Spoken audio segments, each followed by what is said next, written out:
파타모르가나 FATAMORGANA라는 현상이 있다. 저주에 걸린 유령선은 사람들을 공포에 떨게 했다. 정박하지 못하고 영원히 바다를 표류한다는 전설이 수백 년 동안 사람들 입과 입으로 오르고 내렸다. 난데없이 하늘 위에 떠 있는 배는 도통 이해할 수 없었다. 오랜 기간 사람들을 혼란스러웠다. 이 현상은 배에만 국한된 것은 아니다. 이집트 정복을 나섰던 나폴레옹이 사막에서도 확인했다. 나폴레옹 일행은 사막을 횡단 중 눈앞에 있던 호수가 난데없이 사라지는 것을 목격했다. 사라진 호수는 아이러니하게도 그들의 머리 위에 산으로 떠 있었다.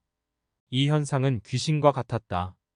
도무지 눈을 씻고 찾아봐도 이해하지 못할 광경이 수많은 사람들에게 동시에 목격됐다. 이런 현상은 사람들에게 전설을 만들었다. 상식으로 도무지 이해하지 못할 현상을 바라보는 두 가지 시선이 생겼다. 이 현상을 이용하려는 자들과 이 현상에 의해 이용당하는 자가 생겼다. 계절에 따라 달라지는 태양과 별의 위치를 기록한 고대의 어떤 이들은 다음 해부터 대중들보다 먼저 날씨와 계절을 알 수 있었다. 먼저 알고 있다는 정보력은 신출귀몰할 대자연과 소통하는 신의 능력이었다. 신과 소통한다는 이들과 그렇지 못하는 이들 사이에는 계급이 생겼다. 파타모르가나 FATAMORGANA와 같은 비현실적 현상을 이성의 영역으로 옮긴 것은 다름 아닌 가스파르 몽주거스파드 만지라는 프랑스의 수학자였다. 그는 산과 호수가 난데없이 뒤집어지고 배가 하늘 위에 떠 있는 이런 귀신과 같은 현상에 이성적으로 냉철하게 접근했다. 그에게 이런 자연현상은 귀신과 신의 영역이 아니라 호기심의 영역이었다. 그는 이런 신기루의 과학적 원인을 공기의 온도에 따른 빛의 굴절 현상이라고 밝혔다. 빛은 초속 299, 792, 458m로 나아간다. 이런 빛의 속도는 어떤 물질을 통과할 때 마다에 조금씩 달라진다. 빛은 진공 상태에서 가장 빠르고 물과 공기, 유리와 같은 매질에는 조금 느려진다. 그러다 보니 빛이 한 물질에서 다른 물질로 지나갈 때 방향이 바뀌는 굴절 현상이 일어난다. 물과 공기가 마주하는 경계 부분에서 빛의 진행 방향이 바뀌면서 물체는 꺼겨 보인다. 이런 굴절은 반드시 물속에서만 발생하는 것은 아니다. 서로 다른 경계면에서는 이런 굴절 현상이 일어나는데 뜨거운 공기는 밀도가 낮고 차가운 공기는 밀도가 크다. 이런 밀도의 차이는 공기 중에서도 굴절 현상을 일으켰다. 다만 공기와 물처럼 완전히 다른 매질인 경우는 그 경계에서 급격하게 굴절되는 반면 공기의 밀도와 같이 경계가 모호한 매질에서는 이런 굴절 현상이 서서히 일어나면서 추척되는 각도를 크게 만든다.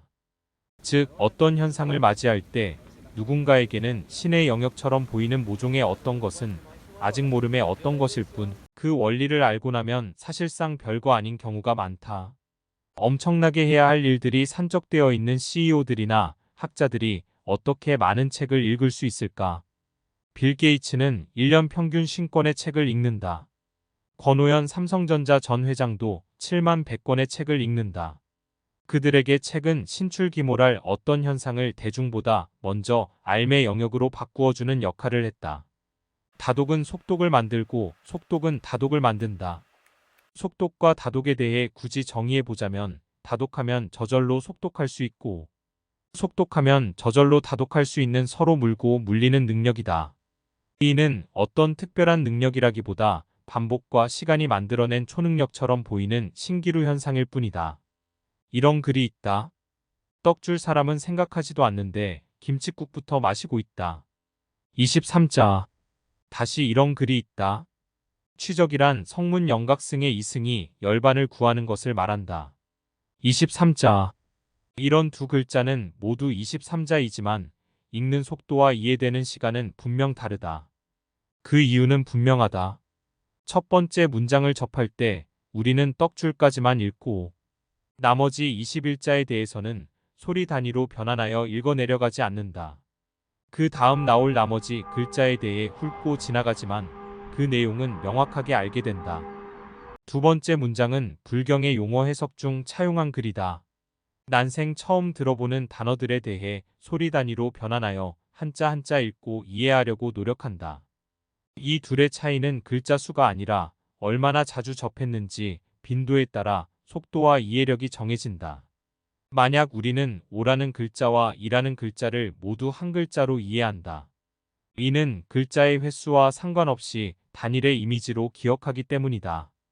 떡줄로 시작하는 속담은 무려 23자로 이뤄진 글이지만 이미 하나의 이미지 덩어리로 되어 있다.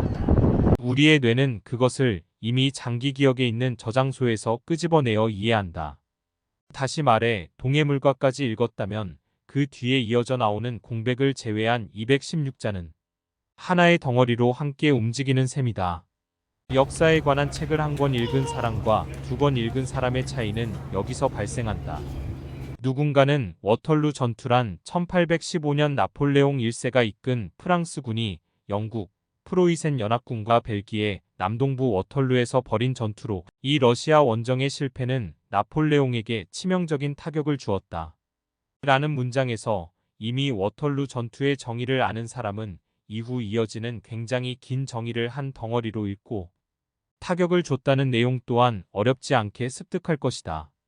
즉, 아무리 속독에 능숙하고 책을 많이 읽은 사람이라고 할지라도 새로운 분야의 책을 처음 읽은 사람은 당연히 보통 사람과 책 읽는 속도가 비슷할 수밖에 없다. 고로 다양한 분야와 주제의 책을 고루 읽은 사람일수록 다양한 분야에 대한 습득력과 이해력이 빨라지고 이는 더 많은 책을 읽을 수 있게 만들고 더 많은 책을 읽은 사람들은 더 빠른 글을 읽을 수 있는 것이다. 나는 살면서 자숙문어라는 말을 사용할 일이 거의 없었다. 요리에 조금만 관심이 많은 사람은 자숙이라는 말이 삶았다라는 의미라는 것을 너무 쉽게 이해한다. 하지만 자숙문어라는 단어를 생소한 이들에게 이 자숙이라는 말은 루시 삶다의 베트남어와 크게 다르지 않다. 외국어를 공부하는 이들은 아마 크게 공감할 수도 있다. 영어가 능통하다라는 모호한 말은 어디서나 통하는 것은 아니다. 해외에서 오랜 기간 거주한 이들도 무역 용어나 IT 회사의 기술 관련 용어를 쉽게 통번역할 수 없다. 어떤 일을 새로 시작할 때 사실 우리는 매번 새로운 외국어를 공부하는 것과 다름없다. 새로운 단어를 맞이하고 그것이 익숙할 때까지 반복적인 노출을 하게 된다. 어떤 분야의 전문가들이 어려운 용어를 너무 쉽게 내뱉고 그들의 책과 글이 어려운 까닭은 그들이 사용하는 언어가 그들에게는 평상어이고 우리에게는 외계어일 뿐이다. 그렇다면 다독을 위해선 혹은 속독을 위해선 무엇을 해야 할까? 당연히 더듬더듬 오래 걸리는 최초의 한 권부터 정독으로 읽어내려가야 한다.